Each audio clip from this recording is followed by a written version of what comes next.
Absa economists say while the latest headline PMI number declined by 0.5 points, their report showed a mixed bag of performance. While actual manufacturing and sales orders were on the up, indicating higher demand, other components of the PMI appeared to lag.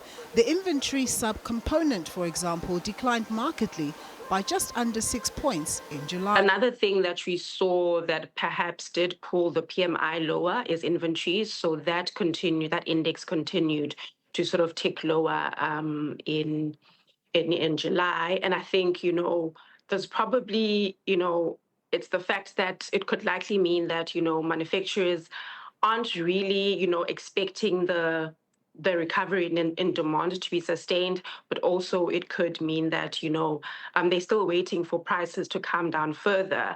And moving on to prices, we did see that index sort of tick down in July, but it's still, higher than pre-war levels. Positively, the purchase price index declined by 4.1 points to 67.2, which is indicative of the cost of production coming down, albeit still at elevated levels. However, it's too early to get excited about lower manufacturing production costs, given supply constraints caused by both the war in the Middle East and between Russia and Ukraine. I think we really should not be reading too much into 1 month of data. It could be a signal, obviously, for something, but I think we want to caution against maybe now being optimistic and happy about just one number.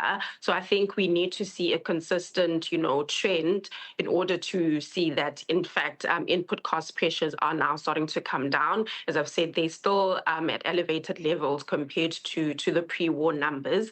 The employment index, which looks at employment trends in the manufacturing sector, saw that number rise by 0.8 points to 42.4 index points. But the overall impression was that there continues to be a reluctance to hire more workers. And naturally, industrial workspaces lend themselves more to mechanization or robotization, which can affect the propensity to hire workers. Nompumelelo Siziba, SABC News, Johannesburg.